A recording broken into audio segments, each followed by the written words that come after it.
It's happening. Well, Paddy, it feels like any fight that you're in is a big fight with a lot of attention, right? But co-main event, Las Vegas, fight capital of the world. I mean, does this feel like a big moment in your career? It's just another fight, lad. You know what I mean? This is just standard. Every fight's going to be the biggest fight in my career, every one I take. So I just take everything in my stride, lad. This is business as usual. You've always had a lot of attention on you, even from the early days. But I mean, it just keeps getting bigger, and there's more cameras, and there's more people, and even in Las Vegas, people are mobbing you. Does it ever get to a point where it's like almost too much, or more than you expected to have to deal with? Nah, I always saw this in my future. I knew what was coming. I always said I'm going to be the biggest star in this sport, and none of it takes me by surprise. You know what I mean? I'll stop and give anyone me time, as long as they use the manners. You know what I mean? I don't like it when people are rude. That's it. As long as people say please and they don't just headlock me and try and take a selfie. You know what I mean? I'll take time out of my day to speak to anyone, because without them fans I wouldn't be where I am today. Talk about the build-up for this one, because Jared's been very respectful of you. He says he's kind of a fan of you. He's like, he's not a hype train. He's the real deal. What have you made of the way he's treating you ahead of time? I really like Jared. Know what I mean? We've got a mutual respect for each other. I think he's an amazing human being. What he's come back throughout his life, he's turned his life around. He's such an inspirational and motivational person. Like, I have got the utmost respect for him. I really have. I think he's a very nice, genuine dude. I seen him yesterday and he come over and give me a hug, lad.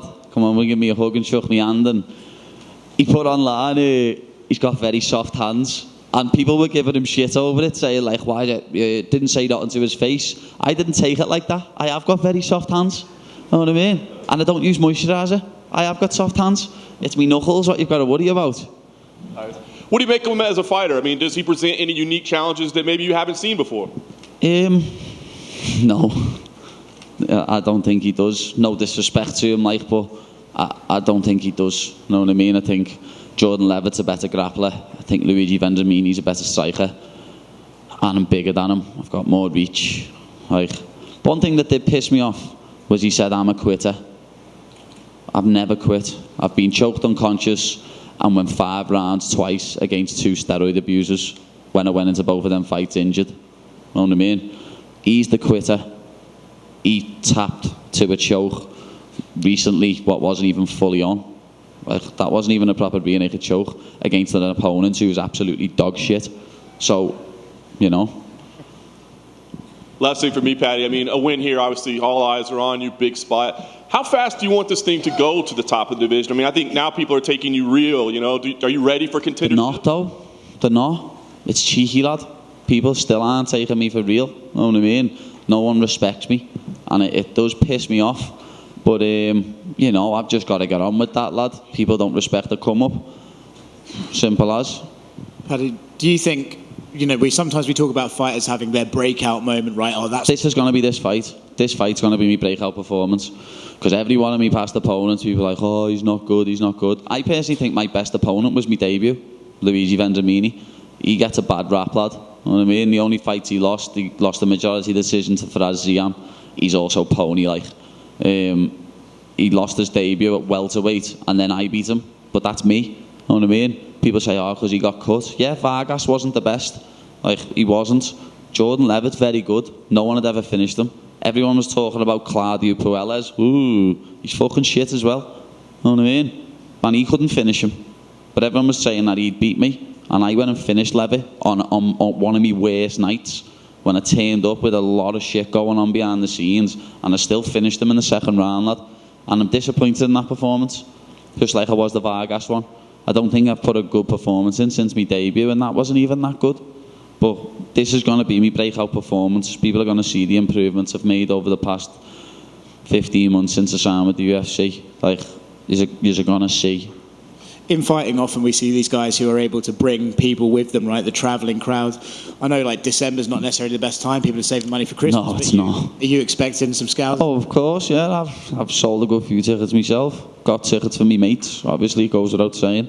But it's not even just that, lad. I'm fighting in America, and I know full well Jared's going to get booed, and I'm going to get cheered. That's a fact. It just is. It's going to be mad for him, lad, because I think he might get a good cheer and that, but when he's standing in that cage and everyone's singing, oh, Paddy the Baddie, his ass is going to fall out of him. Paddy, just here to your right. News came out the other day that you launched your own foundation. Can you kind of talk about that? I know you're kind of targeted to your local area at the minute, but I'm sure it's something you want to like expand throughout England as well. Yeah, it's not just targeting me local area, lad. It's just helping kids in general, like, get fed. The amount of kids, what you hear nowadays, what are on the breadline and are struggling to get food. You know, I'm just trying to help any way I can, just like people like Marcus Rashford have done the same in the UK.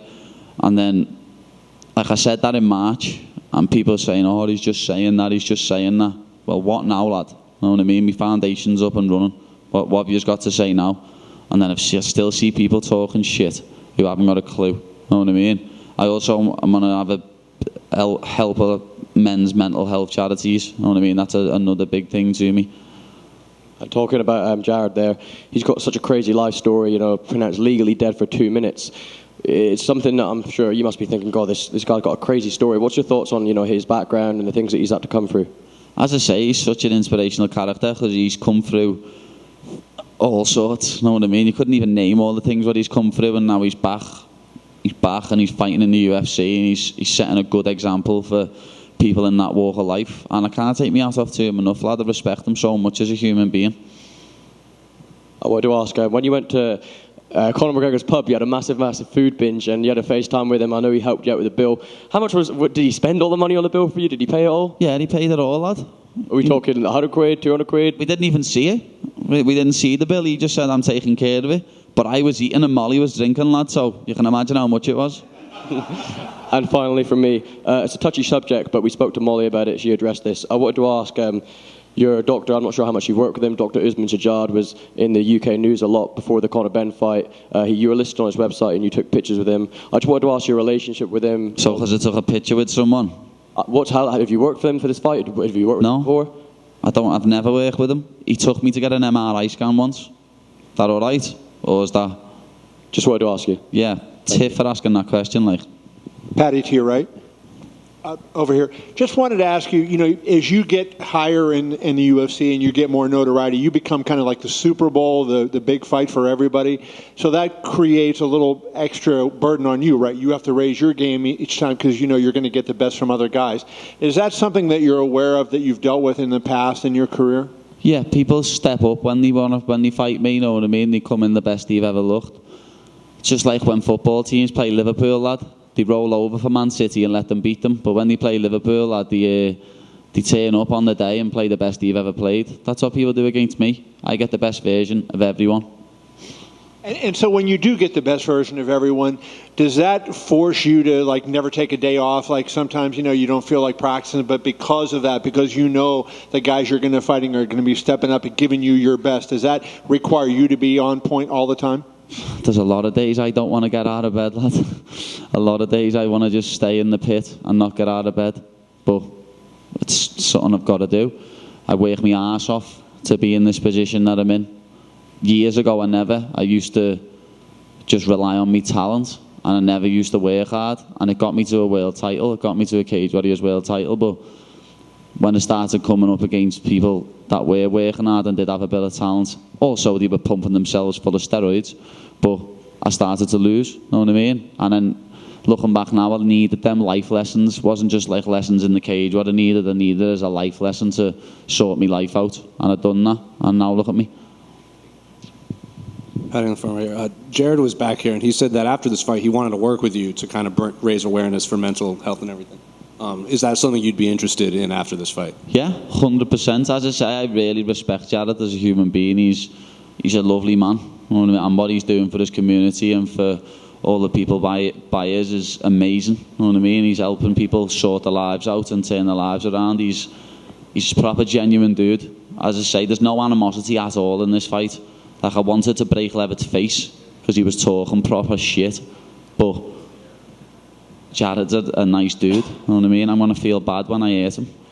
And then in the Embedded series in episode 1, they showed that scene of that guy coming up to you and saying, like, your message saved my life. How often does that happen after that message you sent back in London? I have had that a few times now, like, to be honest. And as I said on that, it means more than getting my hand raised ever will.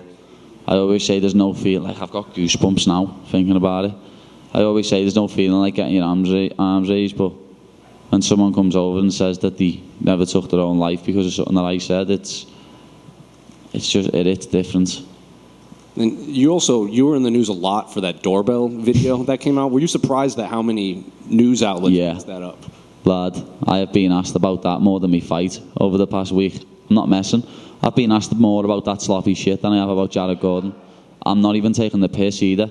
Like, before I'd got home, I've got home like 30 minutes after that happened, and I'd been sent it on WhatsApp 3 times before I got home. And then all night I was just getting sent it. Next morning I woke up and it was on Sports Centre. I was like, what the fuck's going on here?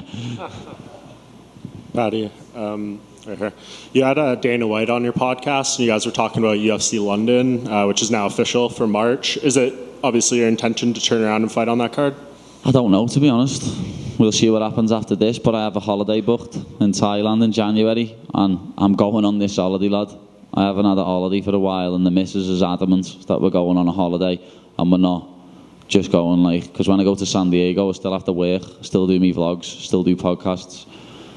The missus wants a proper holiday, lad, before we get married in May. So, I don't know. We'll see. You could see me on that if I come back and I feel like fighting on that date, then yeah. If not, you'll see me in the crowd and probably on a pay-per-view in April or something. You surprised that they didn't do the stadium show? No. I knew they wouldn't do the stadium show. Why? Because I'm not stupid. Well, why would they be stupid to do that? Because I just knew they wouldn't. I knew for a fact it wasn't happening. I just know. If you're going to do a stadium show, it's me headlining at Anfield. End of.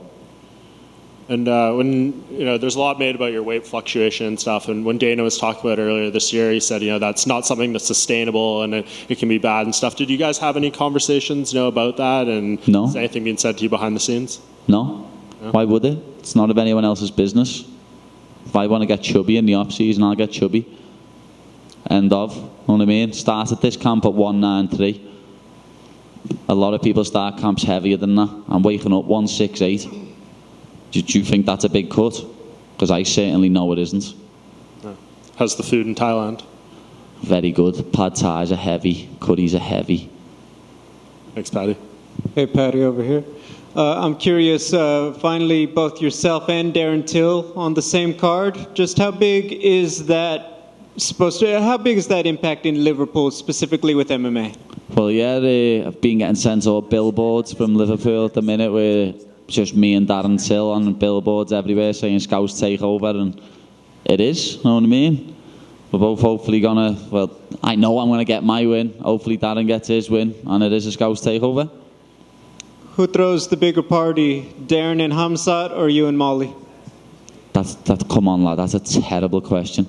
Obviously, me and Molly. Crash Matt doesn't even drink, does he? It's obviously me and Molly. Good luck. Paddy, you've fought in London twice. You're going to fight in Vegas. When's the next? When are we going to see you headline a fight night or a main event? Well, Dana said on the podcast after I win this one that I probably will headline a fight night. So, I don't know. We'll see, lad. We'll see. But you know I could headline anyway. I'm the people's main event on Saturday night. Fans were very surprised that how much you love movies and how smart you are. Where did that come from? My dad loves films, lad.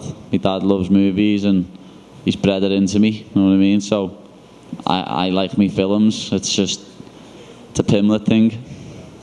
Awesome. Thank you.